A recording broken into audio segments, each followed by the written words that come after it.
Alicerce do Paraíso, volume 4, capítulo 7. Verdade e Mentira. Verdade e Mentira. Título anterior: Honestidade e Mentira. É melhor optar pela verdade ou mentir? É evidente que a opção pela verdade é o melhor caminho. Uma vez que a vida não é simples, há situações em que a verdade deve ser escolhida e outras em que a mentira se faz necessária. É considerado inteligente ou notável quem consegue distinguir tais situações.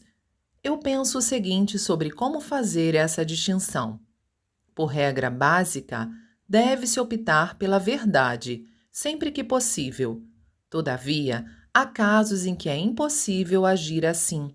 Por exemplo, quando lidamos com um doente. Mesmo que pensemos, sua aparência não é boa, não deve durar muito. É melhor mentir. Quer dizer, não há outro recurso a não ser a mentira. Contudo, na sociedade, há pessoas consideradas experientes na vida que, para surpresa geral, preferem mentir. Analisando o mundo, constata-se que são numerosos os casos de fracassos devido às mentiras.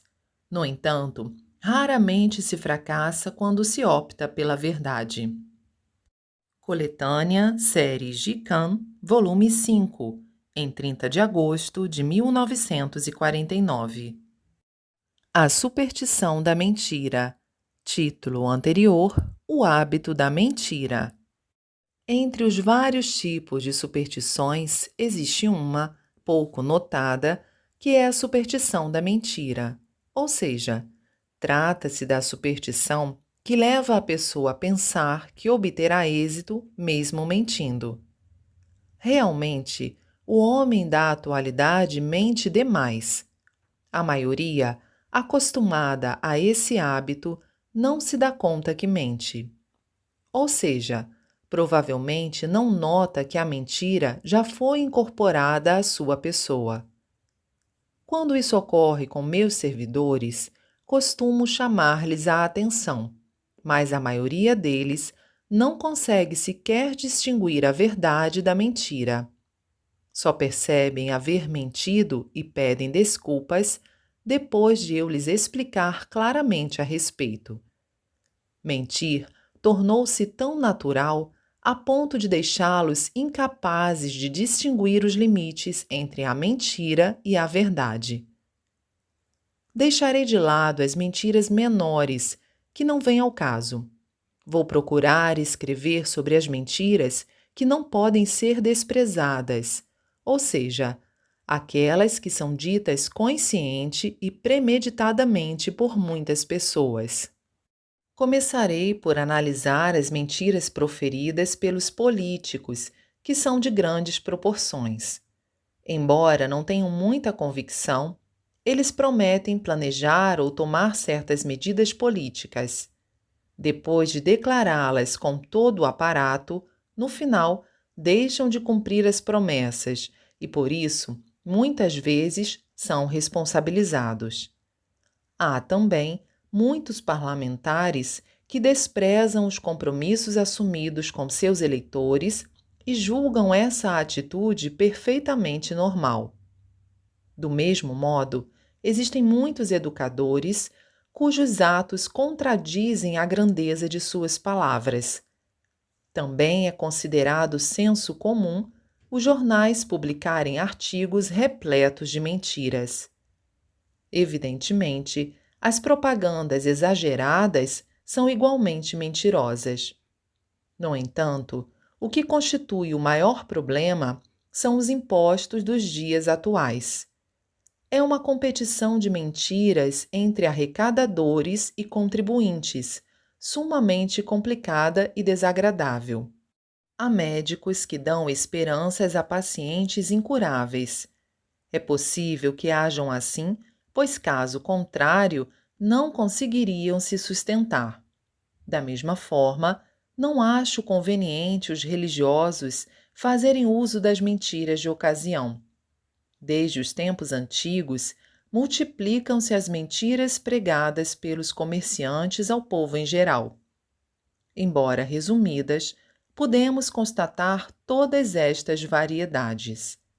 Portanto, é possível até afirmar que o mundo é um mar de mentiras. É uma desonra ao fato de os japoneses serem principalmente conhecidos no mundo como bastante mentirosos. Mesmo em se tratando de mentiras, existem as que quase não causam danos às pessoas e as que são malignas por natureza. Entre estas, as mentiras mais problemáticas são, por exemplo, as proferidas pelas autoridades cuja função é julgar crimes. Em relação ao caso Mitaka, que foi manchete dos jornais recentemente, entre os vários presos sentenciados à pena de morte, com exceção de um deles, os demais foram inocentados. Outro caso é o de 2 criminosos que foram condenados à prisão perpétua e hoje, passados 3 anos, outro indivíduo se apresentou como verdadeiro autor do crime. No caso Daiso, ocorrido na cidade de Osaka, o promotor pediu uma pena de 5 anos de prisão para 2 pessoas que, posteriormente, foram declaradas inocentes. Ultimamente, casos como esses têm ocorrido com certa frequência, e as pessoas envolvidas são, de fato, vítimas da mentira dos promotores. Ao ouvir esses fatos, o leitor poderá pensar: não há motivo para que uma pessoa como um promotor se utilize de mentiras assim. Por experiência própria, afirmo que isso pode ocorrer. Desde a época do incidente do ano passado até o atual julgamento de que estou sendo alvo, é grande o empenho dos promotores que, usando de mentiras, querem me incriminar.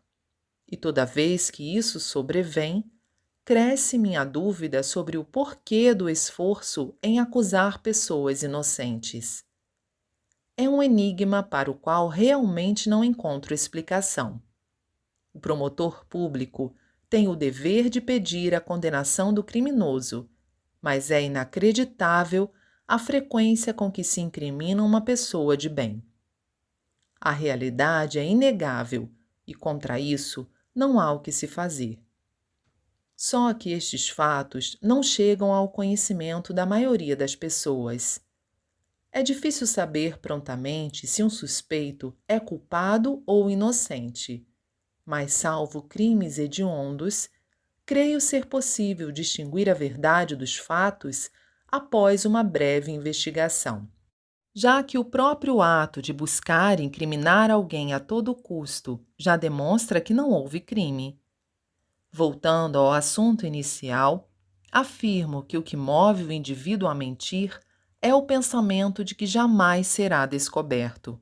De fato, trata-se de uma ingenuidade.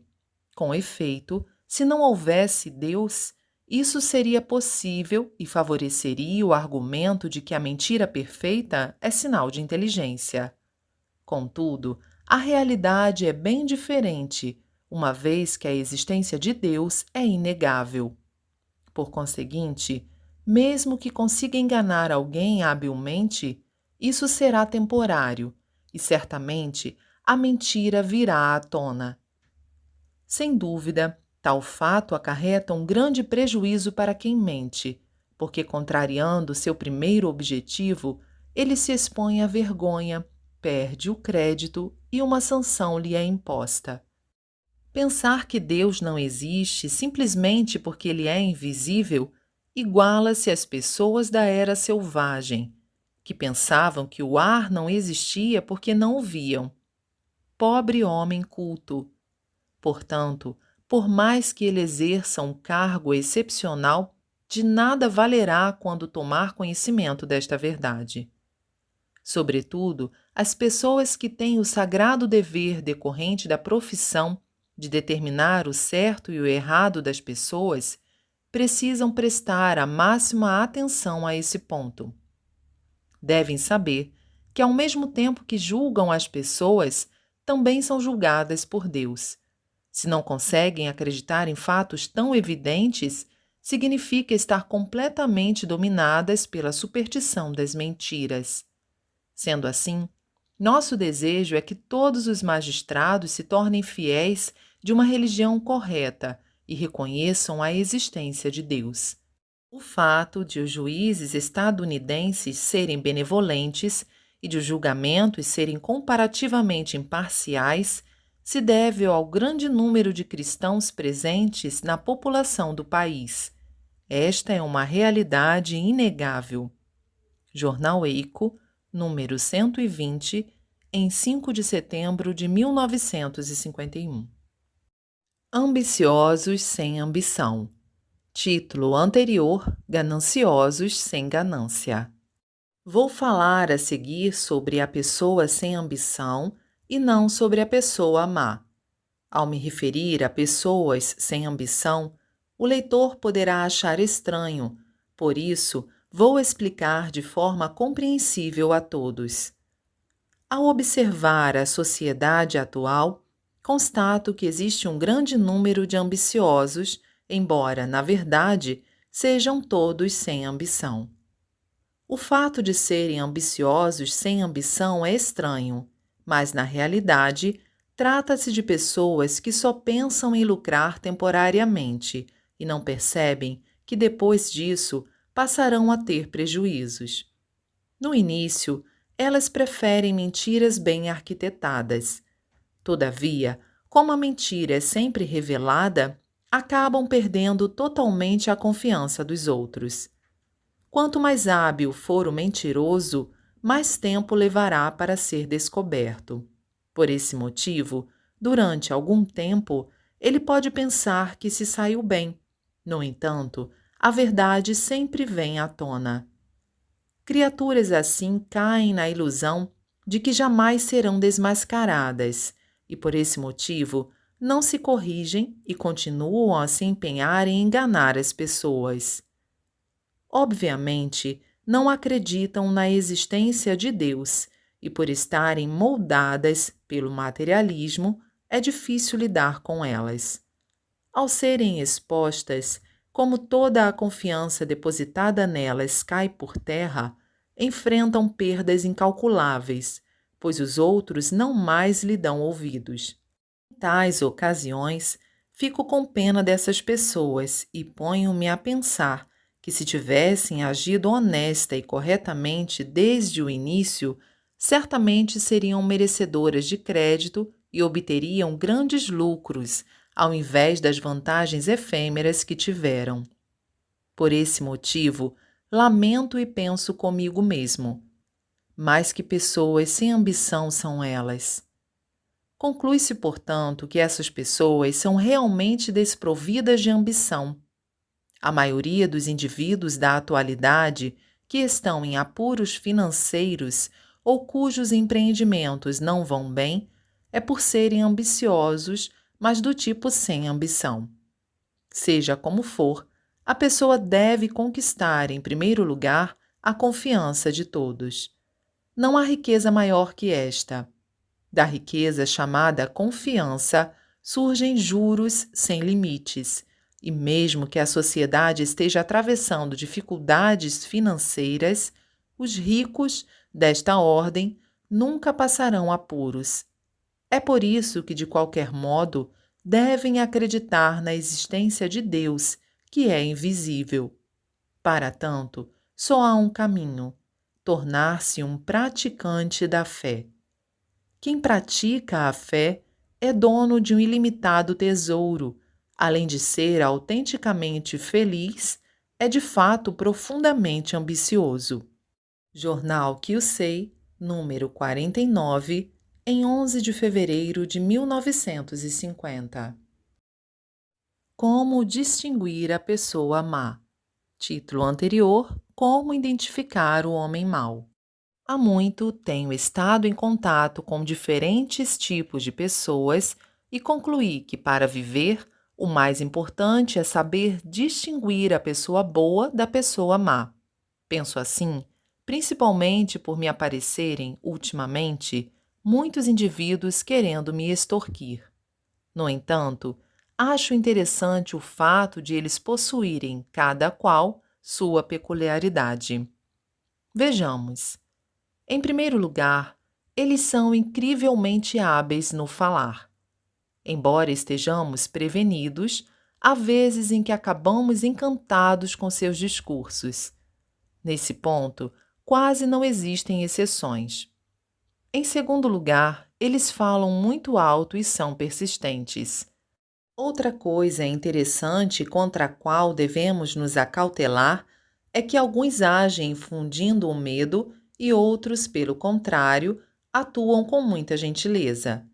Em geral, imaginamos que pessoas perversas possuem fisionomia amedrontadora, mas na maioria das vezes ocorre o contrário, ou seja, elas aparentam ser bastante gentis e afáveis. Pensando bem, veremos que se tivessem de fato um semblante assustador, as pessoas ficariam vigilantes e, dessa forma, a possibilidade de sucesso seria pequena. Por outro lado, apresentando uma feição bondosa, fica mais fácil ludibriar os ingênuos. Agora falarei sobre as pessoas bondosas. Pela minha longa experiência, observo que as pessoas inábeis ao falar, mas com um desempenho adequado no trabalho, são mais numerosas do que as habilidosas. Ora, isso ocorre pois quem é bom de conversa consegue ludibriar e passa a viver enganando os outros com naturalidade. Ao contrário, quem não o consegue, procura melhorar seu desempenho por meio do próprio esforço, alcançando, portanto, bons resultados. Jornal Ricari, número 17, em 9 de julho de 1949.